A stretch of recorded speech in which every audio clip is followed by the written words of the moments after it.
Oh yeah, I was terrified to move here. I didn't want to move here. I didn't think that it was safe here. My name is Sherri Mandell. I've lived in Israel with my family for the past 27 years. I grew up on Long Island and I went to public school. In my public school, everybody was Jewish, but we didn't study anything Jewish. It was, like a regular public school. But everybody in my school went to Hebrew school, except for me. I had no Jewish background. I mean, I was Jewish, but I knew nothing about Judaism. I didn't connect to Israel. I wasn't Zionist. I was totally American. And I had a friend who was living here. And I was always interested in Israel. And so I came to visit her in 1984. And once I got here, it was like, wow, this is so different. And there were so many beautiful things here and so much I connected to. And then I met my husband. So when I met him, he was religious.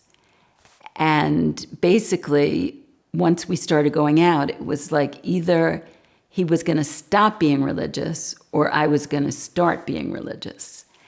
And I told him, I'll keep Shabbat with you because I didn't think it was so bad to take a day off. I thought that would be really fun. But I didn't really understand what else was coming along with it. We went back to America after we got married, and then we wanted to come back. So we found out about Tekoa, and we visited it. And my husband loved it. That's basically how I ended up connecting to this country.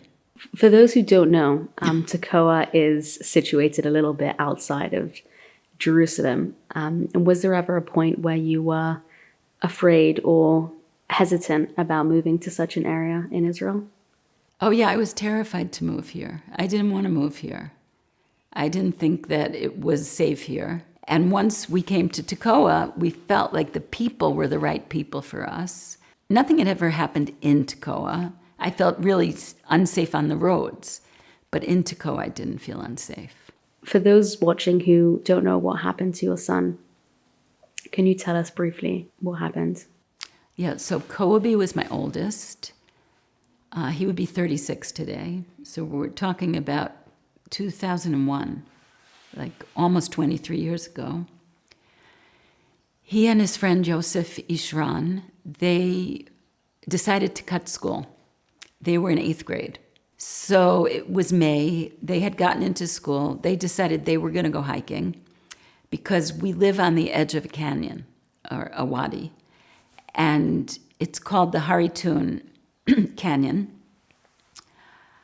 We have the ruins of a monastery here, the Haritun Monastery. And then we have a cave here that's the biggest cave in the Middle East. It's in the canyon. It's got over 100 rooms. Koby and Yosef were the new kids in Tekoa. And they wanted to play in the wadi like the other kids did. So they cut school and they went down to the wadi. The wadi's like, half a kilometer from here. And they went down to the wadi and they never came back.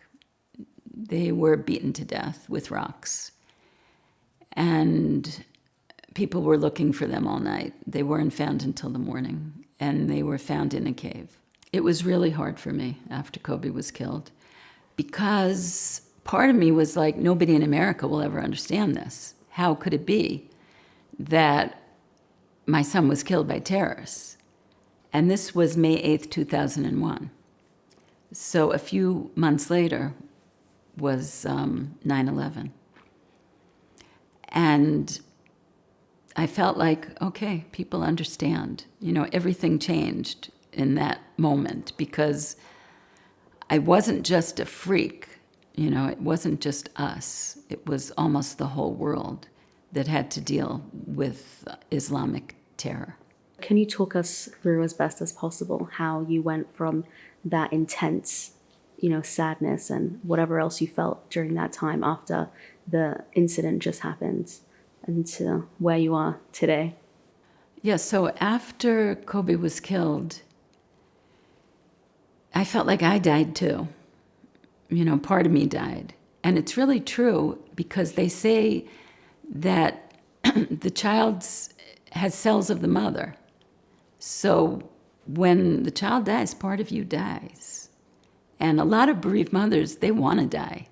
Like almost every bereaved mother I've spoken to has said, I just want to kill myself. But most of us don't. Like it's just that feeling of pain that is so overwhelming that you don't know what to do with it because it feels like it's like a wild animal that's going to just devour you.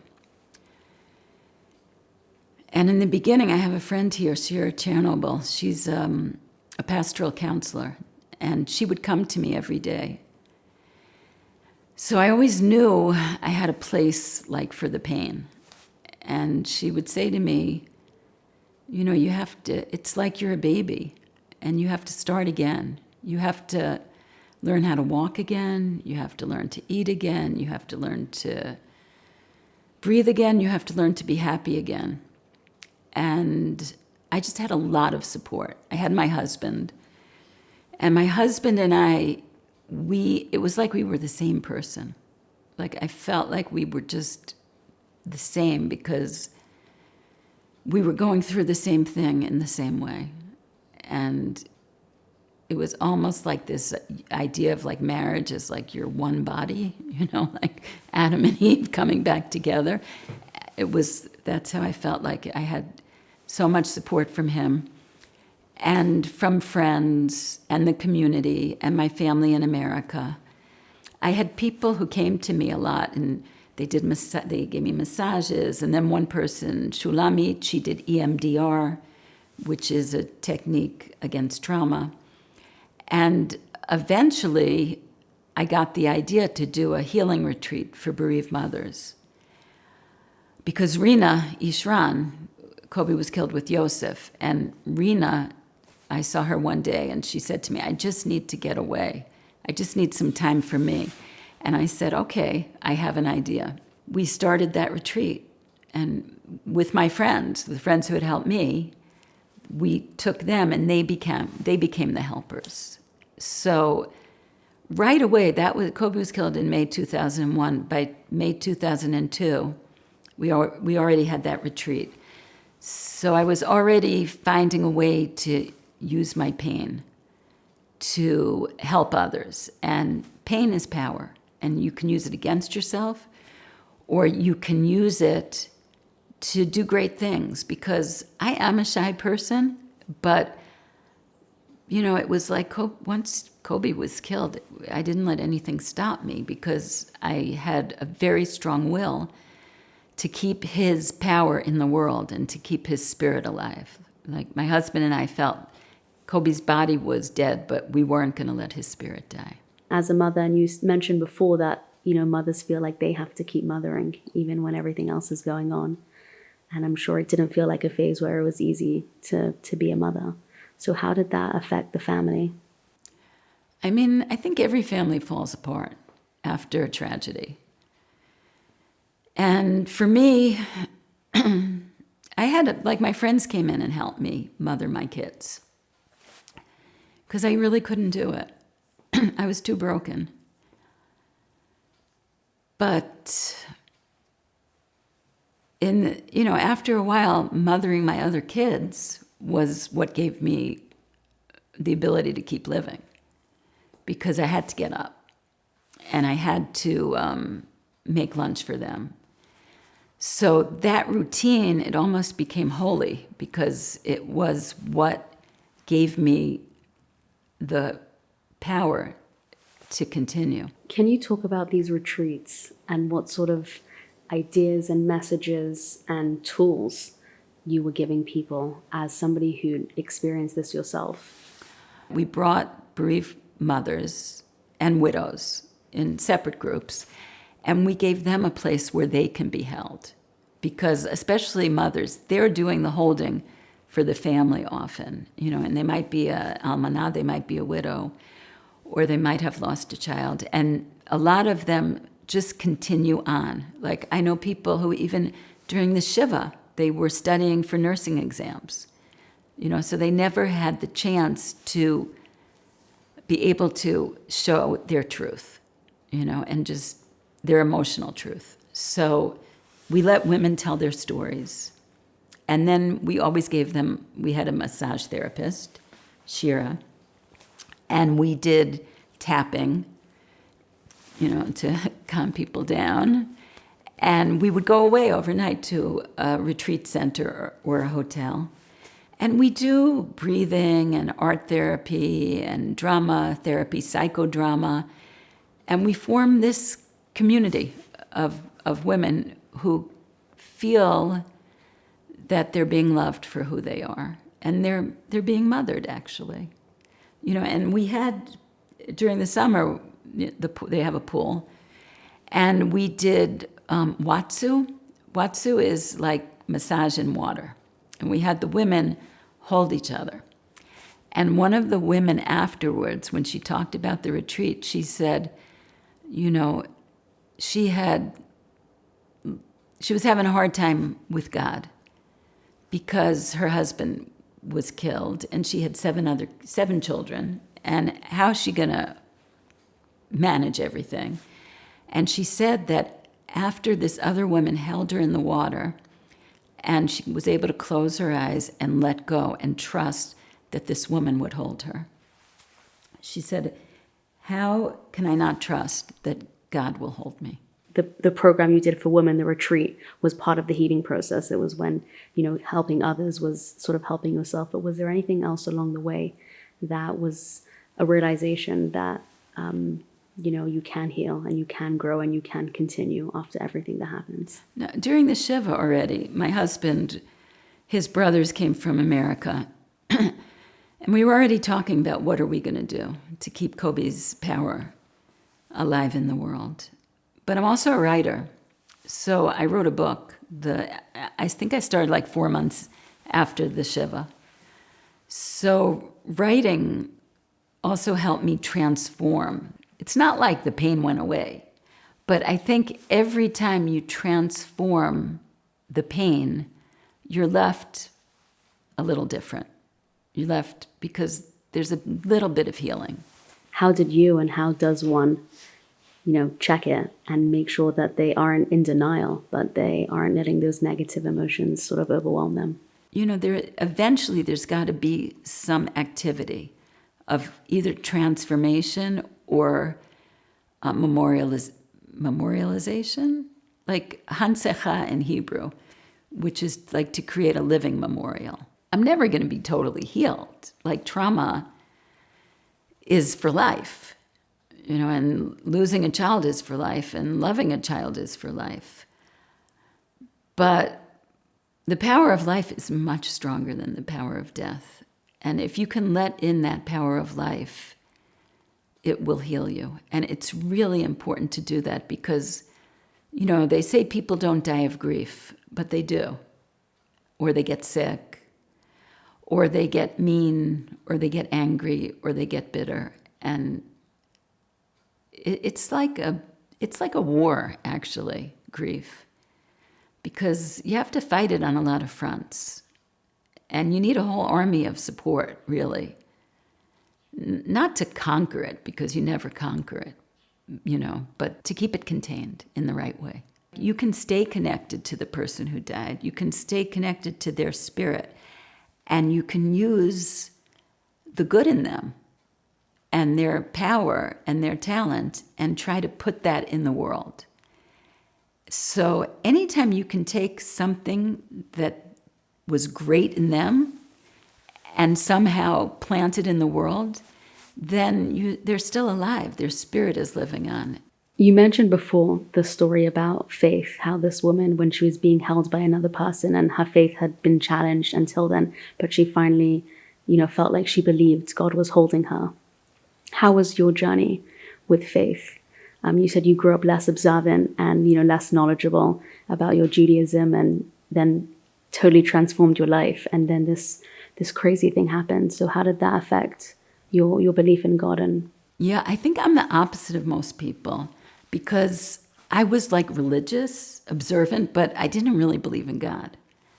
And then once Koby was killed, I got all these messages from God or from Koby, I don't know. But things started just like on a spiritual level, things started happening.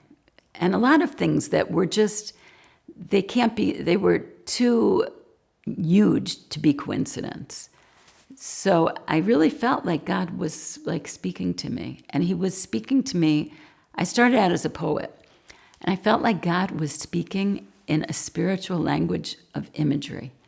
And he was sending me the language that I could decipher. And, since then I trained to be a pastoral counselor, and I worked in the hospital, and I ran groups for, through the foundation. And what I learned really is that sometimes, like when you have a tragedy, you can't see God, because it's like, how could he let this happen? Like October 7th, how could he let this happen? But what happens is that people become God's representative, and all the love and all the kindness that they give sort of, I think, can lead a person back to God, to believe in God, because there's so much kindness in the world. If there's one thing you can say to mothers who have lost a child or a husband since the October 7th attacks, what would you say to them? Yeah, if you've lost somebody, you may feel like you'll never be happy again. You'll never feel whole again. You'll always feel broken, but it's really not true. You will be happy again. And you won't feel as whole, but, my book is called The Blessing of a Broken Heart. And there's also a wholeness in being broken. It's a different kind of wholeness. But in a way, it's greater because you've touched death. So you have a truth. You know the world. You know the truth of the world in a way that a lot of other people don't. So your life can be enriched because you're not going to bother with trivial things. You're going to only want to do what's important. So in a way, that's part of the blessing, because a lot of people, they don't discover what's important until the day before they die. But you know what's important right now. So you'll build your life in a way that's bigger than the one you had before, and it will be even more satisfying. From the books that you've written about being whole, even with a broken heart, and the road to resilience, can you choose 2 or 3 of your, most popular or favorite lessons that you like to share from that book about healing and about hope and about recovery? There may not be closure, but there's disclosure. People think like after a loss that there's closure. I really hate that word closure, because it's like shut the door, goodbye, but it's almost like you have to hold it down if there's going to be closure. You have to sit on it. But there's disclosure. Disclosure means that something will be born from this that you didn't know, that you had no idea was going to happen. And I feel that way also about the war. Were there any particular Jewish ideas or messages or stories that helped you in your healing process that you'd like to share with others? Well, first of all the prayer. I'm still not very good at praying. I mean, I like to talk to God, but prayer book praying is not so good for me. But there's this concept of Techiyat HaMeitim, that the dead are going to be reborn. And, I think that's like a kind of faith that I struggle with. But then you look out at fall and winter, where in winter, sometimes, all the leaves fall off the tree. Everything is dormant. Everything seems dead, but it's just dormant. And then there's rebirth. And that idea of rebirth, that even the dead will be reborn, to me was very interesting. I don't know if I totally believe it, but it definitely gave me hope. And even Tehillim, even the Psalms, after Koby was killed, I would read Psalms with a friend, and I saw that it had a kind of capacious language, like it was big enough to hold our experience, because King David is struggling with good and evil. And that was what we were struggling with, and it's what we're still struggling with. The idea of the world to come, that this isn't the only world. And that I really felt that after Koby was killed. Before he was killed, I just thought, I loved this world. It had everything I needed, and it was just fantastic. But after he was killed, I was like, this world is so limited. Like, you have day and night, left and right, old and young. Like, there wasn't so, it didn't seem to contain everything. Like, there was no infinity. I mean, there is in nature maybe, but that's what I needed. And God has that in infinity, and the world to come has that infinity. So I think that need for something greater when this world just will not suffice. So what would you say, what would your message be to people who are watching this video, everyone who's been experiencing the ramifications of October 7th, whether it's in Israel and it's more directly or it's outside of Israel? Well, first of all, the war started on Simchat Torah. It started on the day that we go from the end of the Torah to the beginning of the Torah. So to me, that's a sign that something ended on that day, on Simchat Torah, on October 7th. But something is being born, and it's something so big that we don't know what it is yet. And part of our faith is just to believe that it is going to be good for us, because also it was Simchat Torah, and it's the day of happiness. And instead it was a day of such despair and destruction. But I can't believe that God intends to leave it there. So I have faith that Simchat Torah, the fact that it happened on Simchat Torah, is a sign that, yes, that there will be some great happiness that grows out of this destruction. Are there any final words and closing remarks you'd like to share? Yeah, I think, we're all made differently.